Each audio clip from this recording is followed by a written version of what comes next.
we're the world's or one of the world's largest providers of shared e-bikes and e-scooters. And the reason I include all these very large sounding statistics here, it's not about showing off. The point that we want to make here is that we are large, we are profitable, and that means that we can invest in building and sustaining a good, orderly, thriving scheme. That's a really important point here. And what we're trying to do in the West Midlands is first build a genuinely regional service. We want to be in every single part of the region. That's really important. We want it to be available and accessible to everybody who wants to use it. I mean, there is no point in us putting world-class, cutting edge technology bikes out there and putting them too far away from the people who want to use them, or making them too expensive. That's not going to help at all. We are interested in helping people to use the car less if that's what they want to do. It's not about ramming it down people's throats, but we want to give people that option. And we want to make the service better every year. So what we're not here to do is build a service, launch it, and then just try and keep it alive. Okay, it's about making it better year after year after year for the entirety of the contract.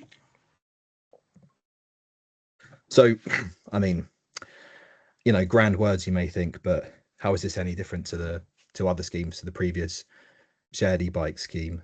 The first thing is density. So we'll make more vehicles available to more people in more places more of the time. And frankly, if we don't do that, then our service will go the same way as the previous one. It won't be sustainable. So that's incredibly important. The second thing is quality. The bikes and the scooters, which we bring to the region, and I'll come on to scooters specifically, are some of the best in the world. In particular, the new Line bike users in the West Midlands will be the first in the whole country to try it, and we're really proud of that. And then finally, affordability. I said we've got to make it accessible to people who want to use the service. So we'll be freezing our pay-as-you-go prices for the first couple of years, and also offering a very competitive package of minute bundles, which will make it vastly cheaper to use the service. And we'll be setting up a structural discount so that people beginning or ending a ride in an area of severe multiple deprivation, as defined by the government's multiple deprivation index, will automatically receive a 70% discount on the pay-as-you-go rate. So hopefully a comprehensive kind of package there to make sure that people who want to use the service can actually use it. So we'll be launching the 1st of April in Birmingham, including Sutton Coldfield, Coventry and Solihull. We're still establishing launch timelines with the Black Country councils. Hope to be able to communicate a bit more about that in the near future, perhaps in the next couple of weeks. But we will be launching soon in the Black Country. That's not up for there's no doubt about that, if you like. So we'll be running the service for initial 5 years. The contract can be extended if we do a good job, up to 10 years, fingers crossed. We'll be launching about 2,000 dockless vehicles across the region.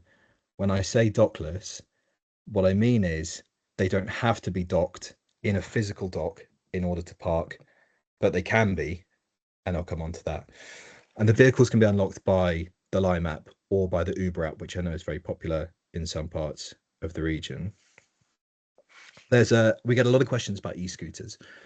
So this scheme which we're running is a predominantly e-bike scheme. However, we'll be running e-scooters in central Birmingham and on the University of Warwick campus.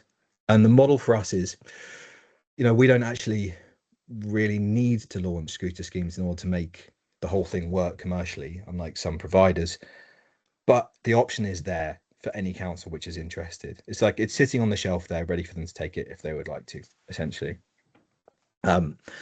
The plan is to make good use of the existing West Midlands cycle hire docks, which are already out there and in the ground, but we'll be making some physical alterations to them to make sure that our bikes can be parked there. So unfortunately, the front tire of our bikes is too fat to fit into the existing locking mechanism, and therefore we will be removing most of the docking points, but maintaining the rest of the physical infrastructure as a kind of clear sign to people about how and where to park. Because if we want people to trust this scheme, including people who don't use it, the most important thing is that we set up tidy and orderly parking, and that tends to be the most important factor for the councils that we work with. It's something that we think about all the time. So when it comes to parking, depending on where you are in the region, you'll have a number of options.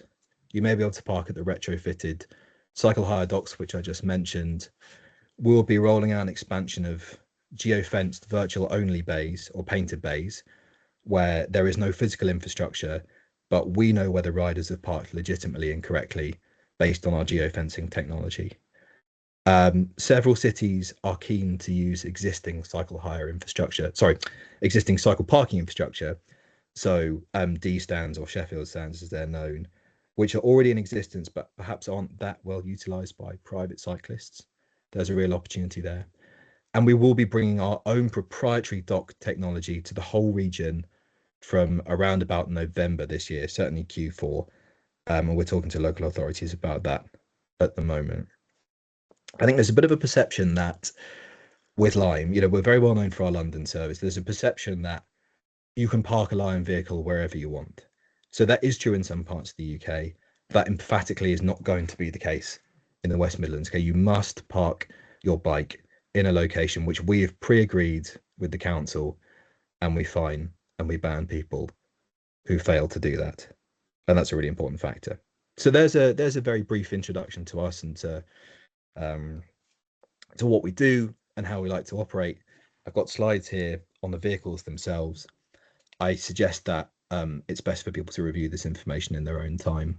So we will send the slides around. The point that I make here is the Lime bike is the newest and the best, well, it's certainly the best Lime vehicle available in the market.